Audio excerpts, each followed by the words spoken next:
നമസ്കാരം. ഞാൻ മൊയ്തീൻ ഷാ വിഷനിലേക്ക് എല്ലാവർക്കും സ്വാഗതം. ബഹുമാന്യരെ, രണ്ടറിയിപ്പ് ആദ്യമായിട്ട് പറഞ്ഞിട്ട് വിഷയത്തിൽ കിടക്കുക. ഒന്ന്, ഈ അമ്മ എന്ന സംഘടന AMMS സംഘടനയിൽ ആകെ കൂടി പ്രതിസന്ധിയാണ്. അതിന് ഒരു പരിഹാരം കാണാൻ വലിപ്പം ഞങ്ങളുടെ സംഘടനയ്ക്കില്ല, എങ്കിലും അതിനൊരു പരിഹാരം കാണണമെന്ന് പറയാനുള്ള വലിപ്പം ഞങ്ങൾക്കുണ്ട്. അത് cinema and serial viewers association. ഇന്ത്യയിൽ സിനിമ വന്നിട്ട് 112 വർഷമായി, കേരളത്തിൽ വന്നത് 107 വർഷമായി. ഇതേവരെ സിനിമയുടെ പ്രധാന ഘടകം എന്ന് പറയുന്നത് കാണികളാണ്, ശ്രോതാക്കളും കാണികളാണ്. അവർ സംഘം ഉണ്ടാക്കില്ല. ഞങ്ങളാണ് ആദ്യമായിട്ട് 2017 കൊറോണയ്ക്ക് മുൻപ് ഒരു സംഘം ഉണ്ടാക്കി. ആ സംഘടന പേരാണ് cinema and serial viewers association, കസവ് എന്ന്. നമ്മുടെ മലയാളികളുടെ സാരി, അമ്മയുടെ സാരി ആണല്ലോ ഏറ്റവും വലിയ വസ്ത്രം സ്ത്രീകൾക്ക്. അവർക്ക് കസവില്ലെങ്കിൽ ആ സാരിക്ക് പകിട്ടുണ്ടാവില്ല. ഇവിടെ നമുക്ക് ഇപ്പോഴത്തെ അമ്മയ്ക്കും ഞങ്ങളുടെ കസവിൻ്റെ സഹായം ആവശ്യമാണ്. അപ്പോൾ അതിനൊരു മീറ്റിംഗ് വരുന്ന ബുധനാഴ്ച, നാളെയല്ല മറ്റന്നാൾ 3:30 മണിക്ക് കലൂർ സ്റ്റേഡിയത്തിനടുത്തുള്ള മെഡിലാബിൻ്റെ ഓപ്പോസിറ്റ് ഓഫീസിൽ വെച്ച് കൂടുന്നുണ്ട്. എല്ലാ കമ്മിറ്റി അംഗങ്ങളും പങ്കെടുക്കുമെന്ന് വിനീതമായി അഭ്യർത്ഥിക്കുന്നു. മറ്റത് ജനതാദൾ നാഷണലിസ്റ്റ്, ചെറിയ സംഘടനയാണ്, ചെറിയ പാർട്ടിയാണ്. അതിൻ്റെ ഒരു സംസ്ഥാന കൗൺസിൽ കൂടിയിട്ട് പുതിയ ഭാരവാഹികൾ തിരഞ്ഞെടുത്ത് പുതിയ പ്രസിഡന്റിനെ ചുമതലയേൽപ്പിക്കാൻ പോകുന്നു. അതിനുശേഷം ബുധനാഴ്ച 4 മണിക്ക് പാർട്ടി ഓഫീസിൽ വെച്ച് സ്റ്റേഡിയത്തിനടുത്ത് അതിലും എല്ലാവരും പങ്കെടുക്കുമെന്ന് വിനീതമായി അഭ്യർത്ഥിക്കുകയാണ്. ഇവിടെ ഞാൻ മൊയ്തീൻ ഷാ, ചെറിയ മനുഷ്യന്ന് എനിക്കറിയാം. പക്ഷേ ഞങ്ങളുടെ വാഴക്കുളം പഞ്ചായത്തിൽ ഒരു മഹല്ല് കമ്മിറ്റിയുടെ പ്രസിഡന്റും ഭാരവാഹികളും അവർ പൊന്നുരുതി പള്ളിയിലെ കുഞ്ഞമ്മ മുസ്ലിയാർ, സാമാന്യയിൽ അറിയപ്പെടുന്ന നല്ലൊരു മനുഷ്യരാണ്, കുറച്ചുകൂടി ഉൾക്കാഴ്ചയുള്ള ആളാണ്. അദ്ദേഹം സ്റ്റേജിൽ കയറി, അല്ല വെള്ളിയാഴ്ച ജുമാക്ക് മുമ്പുള്ള പ്രസംഗത്തിന് കയറിയപ്പോഴേ, അന്ന് ഞാൻ ആ ദിവസം അവിടെയാണ് പള്ളിയിൽ കൂടിയത്. അദ്ദേഹം പറഞ്ഞത്, നമ്മൾ മരണാനന്തരം ഒരു ചോദ്യം ചെയ്യലേക്ക് ഉണ്ടോ ഇല്ലയോ എന്ന് നമുക്ക് സംശയമാണ്. നമ്മൾ ഉണ്ടെന്നാണ് വിശ്വസിക്കുന്നത്. അപ്പോൾ അത് ഇല്ലെന്ന് പറഞ്ഞ് നമ്മൾ മുന്നോട്ട് പോയാൽ അവിടെ ചെല്ലുമ്പോൾ ഉണ്ടെങ്കിലോ, അപ്പോൾ മുൻകരുതൽ എന്ന നിലയിൽ നമ്മൾ ഉണ്ട് എന്ന രീതിയിൽ ചിന്തിച്ച് അതുപോലെ ഇബാദത്ത് ചെയ്യണമെന്ന് പരസ്യമായിട്ട് പറഞ്ഞു. അങ്ങനെ ധൈര്യം കാണിച്ച് മുസ്ലിയാണ്ട് കുഞ്ഞു മുസ്ലിയാർ പൊന്നുന്തി സാധാരണ മൂല്യാക്കന്മാർ പറയില്ല, പറഞ്ഞാൽ പുറത്തിറക്കും, കമ്മിറ്റിക്കാർ വഴക്കുറയില്ലെങ്കിൽ തല്ലും, അല്ലെങ്കിൽ പുറത്താക്കും. അത് തെറ്റില്ല, അത്ര ഉൾക്കാഴ്ച ആളാണ്. അപ്പം അദ്ദേഹത്തിന് ഒരു മഹല്ല് പള്ളി ഭാരതിൽ പ്രസംഗത്തിന് ക്ഷണിച്ചു. അപ്പോൾ അദ്ദേഹം വന്നില്ല. അതിന് കാരണം എന്താണ്? പാവം HM ഷാഹാജി എന്ന് വിളിക്കും, ഷാഹാജി ബ്ലോക്ക് ചെയ്ത്, അതുകൊണ്ട് മൗലി വരണമെന്ന് പറഞ്ഞുകൊണ്ട് പെരുമ്പാവൂർ വല്ലം പഴയ പള്ളിയിൽ ഹത്തീവായിരുന്ന ഹുസൈൻ ബദരിയെ ക്ഷണിച്ചു. അദ്ദേഹം വന്ന് പ്രസംഗിച്ചു. ആ ഹുസൈൻ ബദരി ഏതാണ്ട് മാസം മുൻപ് നേരിട്ട് എന്നോട് പറഞ്ഞു. അപ്പോൾ ഞാൻ ആലോചിക്കുകയാണ്, പടച്ചോനെ, ഞാൻ അത്രയും വലിയ ആളാണോ? പൊന്നുരുത്തി ഉസ്താദിനെ പോലും ബ്ലോക്ക് ചെയ്യാനുള്ള കഴിവും തൻ്റെയോടും അറിവും പ്രൗഢിയൊക്കെ എനിക്കുണ്ടോ എന്ന് ഞാൻ ചിന്തിച്ചുപോയി. കാരണം ഞാൻ വായു മനസ്സിലാക്കിയിട്ടില്ല. ഞാനിപ്പോൾ ഇത് പറയാൻ കാരണം, അയോധ്യ ക്ഷേത്രത്തിൽ കോടാനുകോടി രൂപയുടെ അഴിമതിയല്ല, കൊള്ള ചെയ്തു. അതിനെക്കുറിച്ച് വന്നപ്പോഴും ഇവിടെ സംഘ് പരിവാർ പറഞ്ഞത് അതും ജിഹാദികൾ ചെയ്തിരുന്നത്. അപ്പോൾ എൻ്റെ സംശയം അറിയുമോ, ഈ ജിഹാദികൾ എന്ന് പറഞ്ഞാൽ മുസ്ലിങ്ങൾക്ക് ഇത്രമാത്രം കഴിവുണ്ടോ?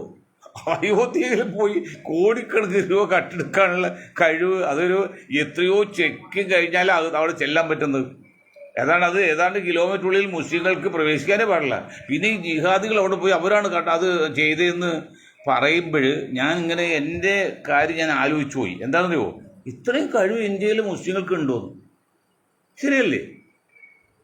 എൻ്റെ ക്രിസംഖികളും സംഘികളും സംഘ് പരിവാരങ്ങളെയും ഈ പറയുന്നതിൽ എന്തെങ്കിലും ലോജിക്ക് വേണ്ടി ഇല്ലാത്ത പറയുന്നൊരു പ്രസ്ഥാനമാണെന്ന് അറിയാം, അതൊക്കെ നമ്മൾ സമ്മതിച്ചു. പക്ഷെ പറയും എന്തെങ്കിലും ലോജിക്ക് വേണ്ടേ? ഇപ്പം അറബിക്കടലിൽ തീ പിടിച്ചു എന്ന് പറഞ്ഞാൽ ഞാൻ വിശ്വസിക്കും. കാരണം ഒരു ഓയിൽ ടാങ്കർ അപകടപ്പെട്ട് ഓയിൽ മുകളിൽ കിടക്കുകയാണെങ്കിൽ തീ എന്താ പിടിക്കും. പക്ഷെ ഇത് അയോധ്യ എന്ന ബാബരി മസ്ജിദ് പൊളിച്ച് പണിത പള്ളിയിൽ കോടാനുകോടി രൂപയുടെ തട്ടിപ്പും അഴിമതിയും നടത്തിയത് ജിഹാദികളാണെന്ന് പറയാൻ മാത്രം ഒരു നിങ്ങളുടെ ആ കൾച്ചറും നിങ്ങളുടെ അറിവും എത്ര പരിമിതമാണ്, എത്ര തെറ്റായ ചിന്താഗതി. അങ്ങനെ ചെയ്യില്ലേ? ഞാൻ വീണ്ടും വന്ന് ഞങ്ങൾ സ്വന്തമായ സംഘവിരോധികളല്ല, അത് മനസ്സിലാക്കണം. അല്ല സാധാരണ ചില മുസ്ലിം സമുദായം ചിലപ്പോൾ RSS വിരോധം കാണിക്കേണ്ടായിരിക്കാം, മേ ബി. പക്ഷെ ഞങ്ങൾ അങ്ങനെ കാണിക്കുക, ഞങ്ങൾ പ്രശ്നാധിഷ്ഠിതമാണ്. അപ്പം അങ്ങനെ പറയില്ലെന്ന് വിനീതമായി അഭ്യർത്ഥിക്കുകയാണ്. മറ്റൊന്ന്, എന്തൊന്ന് ആലോചിച്ച് നോക്കി, 100-500 വർഷക്കാലം മുസ്ലിങ്ങൾ ഇബാദത്ത് ചെയ്ത ബാബരി മസ്ജിദിനെ കുറിച്ച് പറയുമ്പോൾ ഞാൻ വീണ്ടും ഒരു കാര്യം സൂചിപ്പിക്കുകയാണ്. അത് എൻ്റെ അമുസ്ലിം സുഹൃത്തുക്കൾക്കും എൻ്റെ മുസ്ലിം സുഹൃത്തുക്കൾക്കും മനസ്സിലാക്കാൻ വേണ്ടിയാണ്. മുസൽമാനെ സംബന്ധിച്ച് അവന് അന്യൻ്റെ വസ്തുവിൽ പ്രവേശിക്കാൻ പാടില്ല. അവന് പ്രവേശിക്കാവുന്ന ഒരേ ഒരു രീതിയുള്ളൂ, സമയമുള്ളൂ. എന്തായാലും അവൻ്റെ ഫറള് നമസ്കാരം, നിർബന്ധ പ്രാർത്ഥന, അതിൻ്റെ ഒകത്തിന് ടൈം കഴിയുന്ന, അത് ടൈമുണ്ട് അതിനൊക്കെ, എപ്പോഴും പറ്റില്ല. ആ ടൈം കഴിയുന്ന കേട്ടാൽ അന്യോൻ്റെ പറമ്പിലേക്കൂടി കടക്കേണ്ടി വന്ന് കടന്ന് അവൻ കൈ കെട്ടിയിട്ട് നിൽക്കാൻ പാടില്ല, നടന്ന് നമസ്കരിച്ച് പോയി അപ്പുറത്ത് കിടന്നോളും. അത് മാത്രമേ ഒരു മുസൽമാനെ സംബന്ധിച്ച് അന്യോൻ്റെ പറമ്പിൽ സ്ഥലത്ത് പ്രവേശിക്കാവൂ. അതൊരു സാധാരണക്കാരൻ, അവരും ഭരണാധികാരികൾ ഉപദേശിക്കാൻ. ഇപ്പം ഭരണാധികാരികളിൽ എല്ലാവർക്കും മതപരമായിട്ട് അത്ര അറിവുണ്ടാവുന്നില്ല. പക്ഷെ അവർ ഉപദേശിക്കാൻ അഡ്വൈസറി ബോർഡ്, ഉപദേശ സമിതിയുണ്ട്. ഓരോ സെക്ഷൻ, ഇപ്പം നമ്മുടെ സതീശൻ ജിക്ക് ഉള്ള പോലെ ഓരോ സെക്ഷൻ അങ്ങനെ ഉപദേശിക്കുന്ന ഉപദേഷ്ടാക്കൾ പറയും, ചക്രവർത്തി അത് അന്യമത സ്ഥാപനത്തിൽ പ്രവേശിച്ച് നമുക്ക് പാടില്ല, അത് ഹറാമാണ്, നിഷിദ്ധമാണെന്ന് പറഞ്ഞ് മനസ്സിലാക്കും. അപ്പോൾ ഒരിക്കലും കയറൽ ഉറപ്പാണ്. എന്നിട്ടും അത് അമ്പലം പൊളിച്ചാണ് പണിതെന്നൊരു വിഭാഗം പറയുമ്പോൾ അതിന് ലോജിക്ക് മനസ്സിലാക്കണം. അത് ഇന്ത്യയിലെ മുസ്ലിം മനസ്സിലാക്കിയില്ല. അങ്ങനെ സമരം ചെയ്ത് കൊണ്ടും കൊടുത്തും കൊന്നും കോടികൾ നഷ്ടപ്പെടുത്തി 1000-10,000 കൊന്ന് അവസാനം സുപ്രീം കോടതി വിധിച്ചപ്പോൾ ഈ മുസ്ലിങ്ങളെല്ലാം റാമൂളി എന്ന് സമ്മതിക്കുകയും ചെയ്തു. ഓക്കെ, പ്രശ്നം പരിഹരിക്കട്ടെ വെച്ചിട്ടാണ്. ഇവിടെ ഞാൻ പറയുന്ന വിഷയം അതൊന്നുമില്ല. അങ്ങനെയുള്ള പള്ളി പണിത് അമ്പലം പണിത് നല്ല കാര്യത്തിൽ ചെയ്തിട്ടേ അതിന് 100 കണക്കിന് കാവലുകൾ 7-8 ഗേറ്റ് കടന്നേ പോകാൻ പറ്റുള്ളൂ. അത് ഏതാണ്ട് ഇത്ര കിലോമീറ്റർ ഉള്ളിലേക്ക് മുസ്ലിങ്ങൾക്ക് പ്രവേശിക്കാനേ പാടില്ല. അങ്ങനെയുള്ള ഒരു സ്ഥലത്ത് അതിന് അഴിമതി നടത്തി കട്ടുകൊണ്ട് ഇതൊക്കെ മുസ്ലിം ജിഹാദികളാണ് എന്ന് സംഘപരിവാറിൻ്റെ പ്രസ്താവന കണ്ടു. എത്ര മ്ലേച്ഛമാണ് ആ പ്രസ്താവന, എത്ര അസ്വാഭാവികമാണ്, എത്ര അപ്രായോഗികമാണ്. അങ്ങനെ അങ്ങ് ചെയ്യില്ലേ? അത് അപകടമാണ്. മറ്റൊന്ന്, ഞാനിപ്പോൾ കേരളത്തിലേക്ക് വന്നാൽ ഇന്നൊരു മഹാൻ്റെ ഒരു ചാനൽ ചർച്ച ഉണ്ട്. ഫിഷറീസ് വകുപ്പ് ഇതിന് മുസ്ലിം ലീഗ് കൈകാര്യം ചെയ്തിട്ടില്ല. ഫിഷറീസ് വകുപ്പ് കൈകാര്യം ചെയ്തത് ഇബ്രാഹിമിൻ്റെ മകൻ അഡ്വക്കേറ്റ് അഷ്റഫാണ്. അപ്പോൾ അതും ധനകാര്യ വകുപ്പും തുറമുഖ വകുപ്പും എല്ലാം മുഖ്യമന്ത്രി കൈകാര്യം ചെയ്തിരിക്കുന്നത് അത് അദാനിക്ക് ആനുകൂല്യത്തിന് വേണ്ടിയാണെന്നൊക്കെയാണ് പുള്ളി പറഞ്ഞത്. ഒരു സഖാവാണ്, സംഖ്യയാണത്. സംഗീതം ചെല്ലുന്നത് കമ്മി എന്ന് പറയുന്നത് സംഖ്യ. ഇത് കമ്മ്യൂണിസ്റ്റ് ഭായികളുടെ ചാനലാണത്. ആ പേരൊന്നും പറഞ്ഞത്. എൻ്റെ പൊന്നു സുഹൃത്ത്, എൻ്റെ ഈ സംഭാഷണം കേൾക്കുന്ന ആരും ഉണ്ടെങ്കിൽ അത് ആ മഹാനോട് പറയണം. 1978 ആദ്യമായിട്ട് ഞാൻ ഹജ്ജിന് പോയപ്പോൾ ഞാൻ എന്ന് പറയുമ്പോൾ എനിക്ക് ബുദ്ധിമുട്ടെങ്കിൽ പറയാൻ പറ്റില്ലല്ലോ. അന്ന് മന്ത്രി നഹാസ് സാഹിബ് അവിടെ ഉണ്ട്. ഞങ്ങൾ താമസം ഏതാണ്ട് അടുത്തടുത്തുള്ള സ്ഥലം അങ്ങനെ കണ്ട് സംസാരിക്കുന്നത്. ഞാൻ പറയാൻ പ്രത്യേക കാരണമാണ്, ഞാൻ ഈ അധ്യാപകനെ എനിക്ക് സെലക്ഷൻ കിട്ടി PSCയിൽ. ഇത് ഓഗസ്റ്റ് 27 ജോയിൻ ചെയ്യാൻ പറഞ്ഞു മലപ്പുറം ജില്ലയിൽ. അത് എനിക്ക് 78 20 വയസ്സുള്ളൂ. 48 50 ഒരു 28 വയസ്സുണ്ട്. 50 70 വയസ്സ്. അപ്പോൾ പഠിച്ചു കുറേ കഴിഞ്ഞ ആൾ കിട്ടിയത്. അപ്പം അങ്ങനെ നിൽക്കുമ്പോൾ 50 78 നിൽക്കുമ്പോൾ ഞാൻ ഓഗസ്റ്റ് 1 ഹജ്ജിന് പോവാണ്. അത് ബോംബെയിൽ നിന്ന് പോകുന്നത് കപ്പലിലാണ്. അപ്പോൾ ആഗസ്റ്റ് 1 എറണാകുളത്ത് പുറപ്പെടുന്നു. 27 കപ്പൽ പുറപ്പെടാണ് ജിദ്ദയിലേക്ക്. അപ്പോൾ എനിക്ക് ജോയിൻ ചെയ്യാൻ പറ്റില്ല. ഞാൻ അങ്ങനെയാണ് കടലാസ് വന്ന വിവരവും കിട്ടി. ഞാൻ അത് ആ കിട്ടിയ വിവരം കണ്ട് അവിടെ വെച്ച് കണ്ട് സംസാരിച്ചു. അത് കഴിഞ്ഞ് അദ്ദേഹത്തിന് കേരളത്തിൽ വന്നപ്പോൾ ഒരു പരാതി കൊടുത്ത് സാറിങ്ങനെ. അപ്പോൾ അദ്ദേഹത്തിന് മറുപടി കിട്ടി. PSCയുടെ കാര്യത്തിൽ ഞങ്ങൾ മന്ത്രിമാർ ഇടപെടാറില്ല. എത്ര കൃത്യമായിട്ട് അദ്ദേഹം പറഞ്ഞത്. ഇന്ന് PSCയോ പണ്ട് പാലിൽ വെള്ളം ചേർക്കരുത്, ഇപ്പം വെള്ളത്തിലേക്ക് പാല് ചേർക്കുന്ന പോലെ ഇപ്പം PSC ഇടപെടാനില്ല. PSCയെ കൂടി ഇടപെടുത്തുന്നു. ഇനി മനസ്സിലാക്കണം, പണ്ട് പാലിൽ വെള്ളം ചേർക്കുമെങ്കിൽ ഇന്ന് വെള്ളത്തിലേക്ക് പാല് ചേർക്കുന്ന ആരോ മഹാൻ പറഞ്ഞ പോലെ അന്ന് PSC കാര്യത്തിൽ സർക്കാർ ഇടപെടൂല്ലെങ്കിൽ ഇന്ന് PSC കൂടി ഇടപെടുത്തുന്നു സർക്കാർ. വ്യത്യാസം മനസ്സിലാവില്ലോ. അത് ഞാൻ പറഞ്ഞു, the master taught Latin to John എന്നും the master taught John to Latin എന്നും. ഒന്ന് ലാറ്റിൻ ഭാഷയെ ജോണിനെ പഠിപ്പിക്കുന്നു, മറ്റത് ജോണിനെ ലാറ്റിൻ ഭാഷ പഠിക്കുന്നു. രണ്ടും തമ്മിൽ വ്യത്യാസമുണ്ട്. അതുപോലെയാണ്. അപ്പോൾ ഇന്ന് ഈ കമ്മ്യൂണിസ്റ്റ് അനുഭാവികളെ ചാനലുകാരൊക്കെ നിങ്ങൾക്ക് ഒന്നുകിൽ പറയാതിരിക്കാം, അല്ലെങ്കിൽ നിങ്ങൾ കാര്യങ്ങൾ മനസ്സിലാക്കി പറയുക. നഹ സാഹിബ് അന്ന് ഫിഷറീസ് വകുപ്പ് മന്ത്രിയാണ്. ഈ ഡേറ്റ് പറയാം, 1978 ആഗസ്റ്റ് മാസം 28-30 ആഗസ്റ്റ് മാസം ലാസ്റ്റാണ് മക്കത്ത് നമ്മൾക്ക് ഞങ്ങൾ കാണുന്നത്. അപ്പോൾ അങ്ങനെ നടന്നിട്ടുണ്ട്, ആദ്യമായിട്ടൊന്നുമല്ല. പിന്നെ കമ്മ്യൂണിസ്റ്റ് പാർട്ടി സംബന്ധിച്ചു KR ഗൗരിയമ്മ എന്ന് പറഞ്ഞാൽ വാസ്തുതി ഇന്ദിരാഗാന്ധിയേക്കാൾ ധീര വനിത KR ഗൗരിയമ്മ എന്ന് പറഞ്ഞ് തെറ്റില്ല. കാരണം ഇന്ദിരാഗാന്ധി കോൺഗ്രസിൻ്റെ ഭരണകാലമായിരുന്നു. അവർ അധികം പൊതുസമൂഹത്തിൽ നിന്ന് വലിയ കഷ്ടപ്പാട് അനുഭവിച്ചിട്ടില്ല. ഈ ഗൗരിയമ്മ കമ്മ്യൂണിസ്റ്റുകാരിയായിരുന്നു. അപ്പോൾ അന്നത്തെ പൊതുസമൂഹത്തിൽ നിന്ന് അവരെന്തുമാത്രം ആക്രമണം പറ്റുന്നുണ്ട്. അവരുടെ ഭാഷ പറഞ്ഞിട്ട് പോലീസ് ലാത്തിക്ക് ഗർഭം ധരിക്കാനുള്ള കഴിവുണ്ടായിരുന്നു. ഞാൻ അവരെ കുട്ടികളെ പ്രസവിച്ചത് എന്ന് പറഞ്ഞാൽ അതൊക്കെ എന്താ മനസ്സിലാക്കുക നമ്മൾ? അത്ര ബുദ്ധിമുട്ടും അക്രമവും അനുഭവിച്ച് വളർന്നാണ് ഗൗരിയമ്മ. അവരാണ് വാസ്തവത്തിൽ ധീര വനിത. അത് മരിച്ചിട്ട് കുറേ വർഷമായല്ലോ. അപ്പോൾ അവർ വീടിരിക്കുന്ന സ്ഥലം അന്യാധീനപ്പെട്ട് കിടക്കുകയാണ്. അവർക്ക് ആർക്കും കൊടുത്തിട്ടുമില്ല. അതിൽ കോടി രൂപ അവരുടെ പേരിൽ സ്ഥാപനം തുടങ്ങാൻ വേണ്ടി നമ്മുടെ തദ്ദേശം ഗവൺമെൻറ് പാസ്സാക്കി. നല്ല കാര്യമാണ്. അത് ഞാനിപ്പോൾ പറയാൻ കാരണം അവരെയാണ് നമ്മൾ പ്രോത്സാഹിപ്പിക്കേണ്ടത്. അവർ മരിച്ചെങ്കിൽ അവരുടെ പേരൊക്കെ നിലനിർത്തണം. കാരണം നമ്മുടെ അന്തോണി ഒരു ബില്ലുണ്ടാക്കി, ഗൗരിയമ്മ ഒരു ബില്ലുണ്ടാക്കി, കാർഷിക ഭൂപരിഷ്കരണ നിയമം. അന്തോണി ബില്ലുണ്ടാക്കി എന്താ പറഞ്ഞറിയോ? അതിൽ കൃഷിസ്ഥലത്ത് തവളയും മത്സ്യമൊക്കെ പിടിക്കാൻ അവകാശം ജന്മിക്കുകയാണ്. ഗൗരിയമ്മ കൊണ്ടുവപ്പോൾ അതൊക്കെ മാറ്റി, എല്ലാം കൈവശക്കാരന് കൊടുത്ത്. അപ്പം അങ്ങനെ വ്യത്യാസമുണ്ടത്. അപ്പോൾ അവർക്ക് വേണ്ടിയൊക്കെ ചെയ്യണം. അപ്പോൾ ഇത് പറയാൻ കാരണം അങ്ങനെ ബുദ്ധിമുട്ടി വളർത്തിയെടുത്ത് കമ്മ്യൂണിസ്റ്റ് പ്രസ്ഥാനം അത് മീശ വെച്ച് കഴിഞ്ഞാൽ കമ്മ്യൂണിസ്റ്റുകാരാണെന്നാണ് ഈ കോൺഗ്രസ് ഗവൺമെൻറ്, അന്നത്തെ ഗുണ്ടകളൊക്കെ തല്ലിക്കൊണ്ടിരുന്ന കാലത്ത് അത്ര പാടുപെട്ട് വളർത്തിയതാണ് കമ്മ്യൂണിസ്റ്റ് പ്രസ്ഥാനം.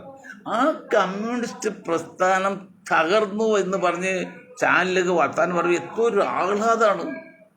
ഞങ്ങളെ സംബന്ധിച്ച് ആഹ്ലാദമല്ല, ഞങ്ങൾക്ക് ദുഃഖമാണത്. കാരണം കമ്മ്യൂണിസ്റ്റ് തകരാൻ പാടില്ല. അതുപോലെ തന്നെ കോൺഗ്രസ് തകരാൻ പാടില്ല. ഞങ്ങൾക്ക് കുറ്റപ്പെടുത്തില്ല. ആ കമ്മ്യൂണിസ്റ്റാണ് പിണറായി ഗവൺമെൻറ്, പിണറായി കുടുംബാലി, പിണറായി ഒറ്റയാൾ കാരണം തരിപ്പടായി കളഞ്ഞത്. എന്ന് ചിഹ്ന ഭിന്നായിരിക്കുകയാണ്. ആ ചിഹ്ന ഭിന്നമായ കമ്മ്യൂണിസ്റ്റ് പാർട്ടി ചിഹ്ന ഭിന്നം ആയപ്പോഴേ അത് കണ്ട് ചാനലിൽ ചർച്ച ചെയ്യുന്നവർ, ചാനലിൽ പറയുന്ന വാർത്ത വായിക്കുന്നത് എന്തൊരു സന്തോഷം അവർക്ക്. തകർന്നുപോയല്ലോ.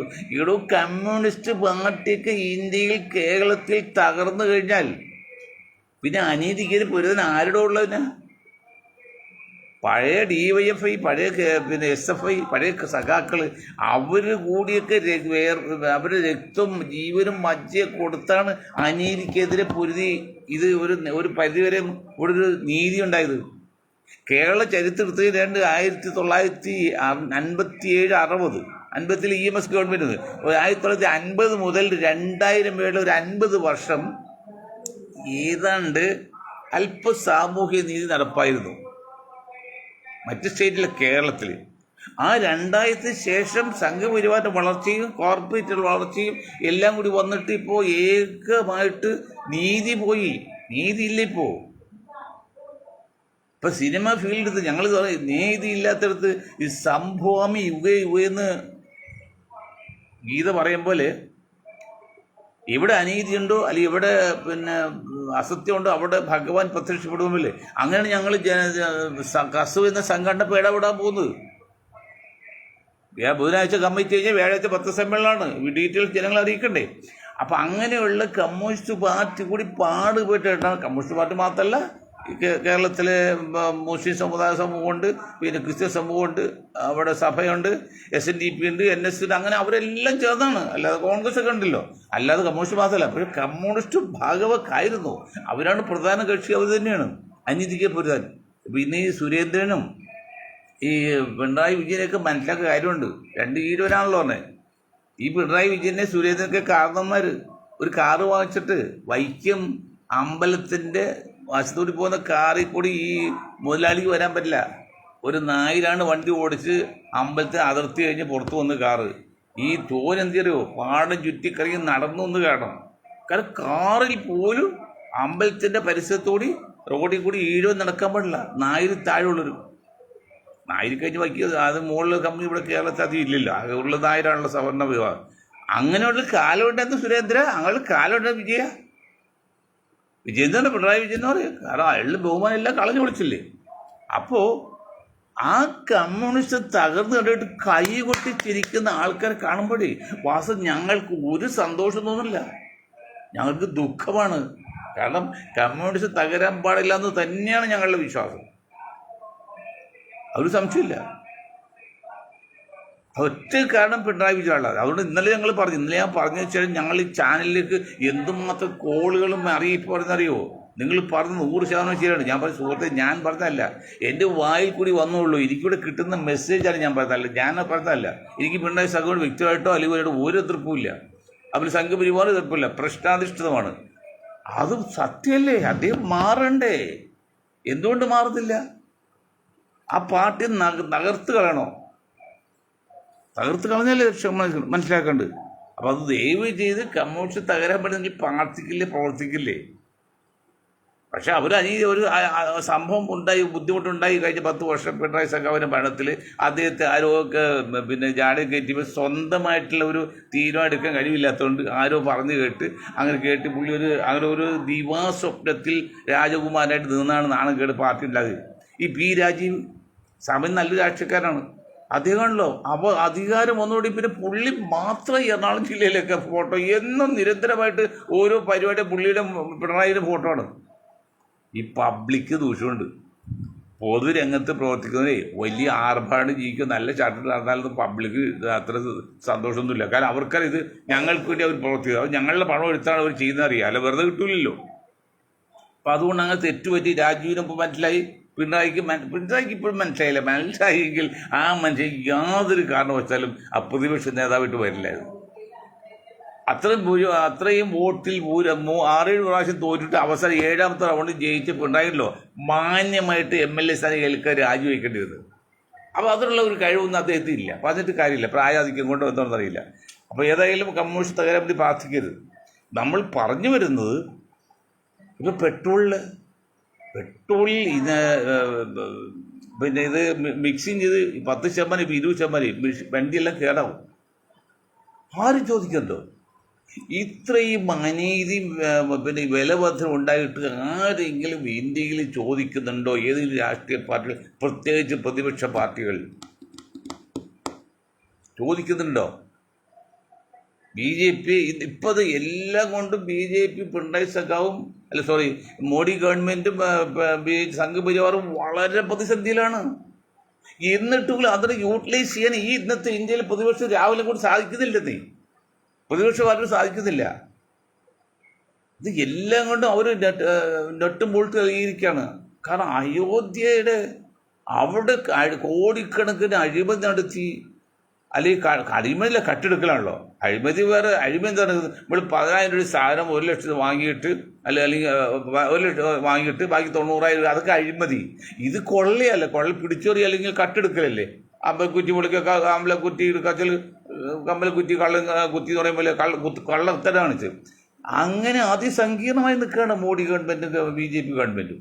പക്ഷേ എന്നിട്ട് പോലും ഇത്രയും അനുകൂലം ഒരു സാഹചര്യം വന്നപ്പെട്ടിട്ട് പോലും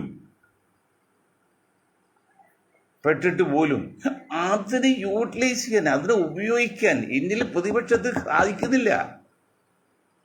ഇനി ഇതിനേക്കാൾ എന്ത് അനുകൂലമാണ്? ഇപ്പോൾ വോട്ടിംഗ് സിസ്റ്റം വളരെ മോശമായ രീതിയിലാണെന്ന് എല്ലാവരും പറഞ്ഞിപ്പോൾ കേസ് നടന്നുകൊണ്ടിരിക്കുകയാണല്ലോ. എല്ലാ നിലയ്ക്കും കൊള്ളയും ജനാധിപത്യം ഇല്ല. കഴിഞ്ഞ കുറേ വർഷമായിട്ട് ഇന്ത്യയിൽ ജനാധിപത്യം ഉണ്ടായില്ല, വോട്ട് തട്ടിപ്പ് തന്നെയായിരുന്നു. എന്നിട്ട് പോലും അത് വേണ്ട രീതിയിൽ ഉപയോഗിക്കാൻ ഈ പ്രതിപക്ഷ പാർട്ടി പറ്റിയില്ല. അതാണ് ഞങ്ങൾ ആദ്യം അവസാനം പ്രതിപക്ഷ പാർട്ടി പറഞ്ഞത്, നിങ്ങൾ BJP ഒഴിച്ചുള്ള ബാക്കി എല്ലാ പ്രസ്ഥാനങ്ങളെയും ഒരു കൊടക്കീൽ കൊണ്ടുവരണം. ഇന്ത്യ മഹാരാജ്യത്തിൽ, ഇത് ഭാരത മഹാരാജ്യത്തെ നിങ്ങൾ രക്ഷപ്പെടുത്തണം. അത് രാഷ്ട്രീയക്കാർക്ക് ഉത്തരവാദിത്വമുണ്ട്. ഒരു വ്യക്തി വിചാരിച്ചാൽ നടക്കൂല, അല്ലെങ്കിൽ ഞങ്ങളെപ്പോലെ കൊച്ചു പാർട്ടി വിചാരിച്ചാൽ നടക്കൂല. നിങ്ങളെപ്പോലെ മുഖ്യധാര പാർട്ടികൾ വിചാരിച്ചാൽ മാത്രമേ മാറ്റം വരുത്താൻ പറ്റുള്ളൂ. അതിന് ഏക പോംവഴി, ഞങ്ങൾ എന്നും ഇതാണ് ഏക പോംവഴി, നിങ്ങൾ കണ്ണും മൂക്കും അടിച്ച് ഒരു പ്രസ്താവന നടത്തണം. ആ പ്രസ്താവനയുടെ പോയിന്റ് ഇതാണ്, ഞങ്ങളുടെ മുന്നണിയിൽ BJP ഒഴിച്ചു ബാക്കി എല്ലാവരും ഉണ്ടാകും. BJP മുന്നിൽ നിൽക്കുന്ന പാർട്ടിയെ ക്ഷണിക്കാൻ നിങ്ങൾക്ക് വരട്ടെ, വരാതിരിക്കട്ടെ. BJP ഒഴിച്ച് ബാക്കി എല്ലാം ഉണ്ടാവും എന്നൊരു പ്രസ്താവന നടത്തിയാൽ നിങ്ങൾക്ക് ആരും മുന്നണി ചേർക്കാം. ഇതിപ്പോൾ ഹൈദരാബാദിൽ ആസാംകാരനെ ചേർക്കാൻ പറ്റില്ല, ഹൈദരാബാദിൽ ചേർക്കാൻ പറ്റില്ല. അങ്ങനെ വരുമ്പോൾ വോട്ട് ഭിന്നിച്ചു പോവില്ലേ? അതെന്ത് നിങ്ങൾ ബോധ്യമാകാത്തത്? ഞാൻ രാഹുലിനോടും ഇന്ത്യയിലെ പ്രതിപക്ഷ പാർട്ടി ചോദിക്കുകയാണ്, ഞങ്ങൾക്ക് ചോദിക്കാമെന്ന് നാണക്കാട്, ഞങ്ങൾ ആര്? വെറും പുഴുക്കൾ, എല്ലാ നിലക്കും ശക്തി കുറഞ്ഞവർ. അത് ഞങ്ങളെ കൊണ്ട് ഇത് പറയിപ്പിക്കേണ്ടി വന്നപ്പോൾ നിങ്ങളുടെ അവസ്ഥ ഒന്ന് ആലോചിച്ച് നോക്കി. നിങ്ങൾക്ക് എന്താണിത് മനസ്സിലാക്കാത്തത്? എന്താണ് ഇന്ത്യയിലെ ഇപ്പോഴത്തെ കുഴപ്പം? BJP ഒഴിച്ചുള്ള 30% താഴെ ഇപ്പോഴുള്ളൂ. BJP ഒഴിച്ചുള്ള എല്ലാ പാർട്ടികളെ നിങ്ങൾ ഒരുമിച്ച് നിർത്തി തൽക്കാലം BJP ഒന്ന് മാറ്റി നിർത്തുക. ഇന്ത്യയെ രക്ഷിക്കൽ, ഭാരതത്തെ രക്ഷിക്കുക. അത് കഴിഞ്ഞ് നമുക്ക് മറ്റു കാര്യം സംസാരിക്കാം. അത് നിങ്ങൾ ചിന്ന പിന്നായി പോകല്ലേ? അതിൽ മമത കണ്ട് കളിച്ച് മമതക്ക് ഏതായാലും 10-35 വർഷം ഭരിച്ചല്ലേ നമ്മുടെ പശ്ചിമ ബംഗാൾ കമ്മ്യൂണിസ്റ്റ് പാർട്ടി. അവർക്ക് ഈസിയായിട്ട് തള്ളിക്കളഞ്ഞ് അവരൊന്നും വേണ്ട, ഞാൻ നിന്നെ മതി എന്ന് പറഞ്ഞ് മമതാ ബാനർജിയല്ലേ പശ്ചിമ ബംഗാൾ BJPയുടെ കയ്യിലേക്ക് കൊടുത്ത്. അവർ സംഘപരിവാറിൻ്റെ ഏജന്റാന്ന് പറഞ്ഞാൽ കുറ്റം പറയാൻ പറ്റുമോ? ഇവിടെ പിണറായി സഖാവ് സംഘപരിവാറിൻ്റെ ആളെന്നാലും സംശയം കുറ്റം പറയാൻ പറ്റുമോ? കാരണം 35 സീറ്റിൽ ഒതുങ്ങിപ്പോയില്ലേ? അത് മനസ്സിലാക്കാൻ പറ്റില്ല എന്നുള്ളതാണ്. അതായത് ഞാൻ പറഞ്ഞത് മമതാ ബാനർജി, എന്നെ നിങ്ങൾ തല്ലിക്കൊന്നാലും വേണ്ടില്ല, മമതാ ബാനർജിയും, ഞാൻ രാഹുൽ അത് പെടുത്തല്ല, അദ്ദേഹം അത്രയും കൂടെ ആളല്ല, സീനിയോറിറ്റി അല്ല, പാവം മനുഷ്യൻ. മമതാ ബാനർജിയും പിന്നെ പിണറായി സഖാവൊക്കെ മുടി ചൂടമ്മനല്ലേ? അവർക്ക് മനസ്സിലായില്ലേ ഈ ഇലക്ഷന് മുമ്പിൽ ഞങ്ങൾക്ക് സാധ്യതയില്ല എന്ന്? എന്താണോ മനസ്സിലാക്കാതെ? നിങ്ങൾ എന്ത് രാഷ്ട്രീയം, എന്ത് കോപ്പിൽ രാഷ്ട്രീയക്കാരാണ്? ഞാൻ പ്രത്യേകം മമതയോടാണ്. പിന്നെ കേരളം ചെറിയ സംസ്ഥാനമല്ലേ? മമതയുടെ അഹങ്കാരം മുഖത്തിട്ട് കമ്മ്യൂണിസ്റ്റ് വേണ്ട, കോൺഗ്രസ് വേണ്ട, BJP പിന്നെ ഏത് വേണ്ട, ആരും ഞാൻ മാത്രം എന്ന് പറഞ്ഞിട്ട് വീണൊരു തലയിലുള്ള ഇപ്പോൾ ഈസിയായിട്ട് BJPയിലേക്ക് കൊടുത്തില്ലേ, തളികയിൽ വെച്ച് കൊടുത്തില്ലേ? അതൊക്കെയാണ് ഞങ്ങൾ. ഒന്നുകിൽ ഞങ്ങൾ മണ്ടനാകണം, അല്ലെങ്കിൽ നിങ്ങൾ ബുദ്ധിമാനാകണം. ഇത് നിങ്ങൾ ബുദ്ധിമാനാവൂല, ഞങ്ങൾ മണ്ടനാവൂലെങ്കിൽ എന്ത് ചെയ്യും? അതാണ് ഇതൊക്കെ തുറന്നു പോകുന്നത്. ഇത് പറയുമ്പോൾ ചിലർക്ക് ഇഷ്ടാവില്ല. പാമ്പിൻ്റെ ഇരയാണ് തവള, തവള രക്ഷിക്കുമ്പോൾ പാമ്പിന് ഇഷ്ടാവുമോ? പാമ്പ് തവളയേക്കാൾ ശക്തനല്ലേ? അതുപോലെ ഞങ്ങളിത് പറയുമ്പോൾ ഒരുപാട് എതിർപ്പുകൾ വരുന്നുണ്ട്. ശാരീരികമായിട്ട് ഇതുവരെ വന്നിട്ടില്ല, മറ്റെല്ലാ നിലക്കും ഏതെല്ലാം രീതിയിൽ ഒതുക്കുക, ഇതിലൊക്കെ ഒതുക്കുന്നുണ്ട്. ഞങ്ങൾ ഒന്ന് ഒതുക്കിയാലും മടിയിൽ കനമില്ലാത്തൊരു പേടിക്കണം, നമുക്ക് ഒതുക്കിയാൽ നമുക്ക് വിഷയമല്ല. അത് പഠിക്കുന്ന കുട്ടി അധ്യാപകൻ തല്ലും, അതിനർത്ഥം അധ്യാപകന് കുട്ടിയോട് സ്നേഹം ഇല്ലെന്നല്ല, സ്നേഹം കൂടിയിട്ടാണ്, ആ കൂടുതൽ ഉണ്ടാകാൻ വേണ്ടിയാണ്. അപ്പം ഞാൻ കോൺഗ്രസ് ചില വിമർശിക്കുമ്പോൾ, അല്ലെങ്കിൽ സതീശൻ ചിലത് വിമർശിക്കുമ്പോൾ അവിടെ ഇഷ്ടപ്പെടുന്നുണ്ടായിട്ടൊന്നുമില്ല. കോൺഗ്രസ് നന്നായി വരണം, കോൺഗ്രസ് വേണം, കമ്മ്യൂണിസം വേണം. കമ്മ്യൂണിസം നിലനിൽക്കാൻ വേണ്ടിയാണ് ഞങ്ങൾ ഇത്തവണ കോൺഗ്രസ് വോട്ട് കൊടുത്ത് ജയിപ്പിച്ചെടുത്തത്. അത് അന്ന് പോലെ 5 വർഷം മുമ്പ് ഞങ്ങൾ പറഞ്ഞതാണ്. അല്ലെ, കമ്മ്യൂണിസ്റ്റ് പാർട്ടി പ്രത്യേക വെറുപ്പോ വിരോധം ഉണ്ടായിട്ടില്ല 5 വർഷം മുമ്പ്. അതിനുശേഷം മോശമായി പോയില്ലോ. അപ്പോൾ കമ്മ്യൂണിസ്റ്റ് ഇത്തവണ ജയിച്ചു കഴിഞ്ഞാൽ കോൺഗ്രസും തകരും, കമ്മ്യൂണിസ്റ്റും തകരും. അപ്പോൾ BJP ഏകപക്ഷമായിട്ട് വരും. അത് ഒഴിവാക്കാൻ വേണ്ടിയാണ് പ്രത്യേകിച്ച് മുസ്ലിം സമുദായം UDFന് വേണ്ടി വർക്ക് ചെയ്യും. അതുകൊണ്ട് ജയിച്ചെടുക്കും. 70 സീറ്റ് ഗ്യാരണ്ടി പറഞ്ഞ കാരണമാണ് അത് നടക്കുകയും ചെയ്തത്. അല്ലാതെ സതീഷിനോടോ അല്ലെങ്കിൽ പ്രത്യേക വെറുപ്പുണ്ടായിട്ടില്ല. നിങ്ങൾ നന്നാകണം, നിങ്ങൾ കഴിവുള്ള ആളാണ്. പക്ഷെ അങ്ങനെ ചെയ്യുന്ന കാര്യത്തിൽ ഇവിടെ പ്രതിപക്ഷ പാർട്ടിയോ പ്രതിപക്ഷ മുന്നണിയോ അതിന് ഇതേ പേരാണ്ട് ഉൾക്കൊള്ളതായിട്ട് കാണുന്നില്ല. സ്റ്റിൽ ഒന്നുകൂടി ഇപ്പോൾ ഏറ്റവും അനുകൂലമായ ഘടകമാണ് ഇന്ത്യയിൽ സംഘ് പരിവാറിനാൽ BJP ഗവൺമെൻറ് മോഡിക്കൊക്കെ പറ്റിയ ഏറ്റവും വലിയ ഒരു ബുദ്ധിമുട്ടാണ്, ഏറ്റവും വലിയ അനുകൂല ഘടകമാണ് പ്രതിപക്ഷത്തിന്. ഇത് നിങ്ങൾ യൂട്ടിലൈസ് ചെയ്തില്ലെങ്കിൽ, ഇത് നിങ്ങൾ മുഖവിലക്കെടുത്ത് നിങ്ങൾ പരിഹാരം കണ്ടില്ലെങ്കിൽ, അല്ലെങ്കിൽ അത് ഉപയോഗിച്ചില്ലെങ്കിൽ, പിന്നെ നിങ്ങൾക്കൊന്നും ഈ ഒരു ചാൻസ് ഉണ്ടാവില്ല. അത് ഉപയോഗിക്കണമെന്ന് പറഞ്ഞുകൊണ്ട് ഞാൻ എൻ്റെ വാക്ക് നിർത്താണ്. നിങ്ങൾക്ക് ഒരായി നന്ദി. ജയ് ഹിന്ദ്.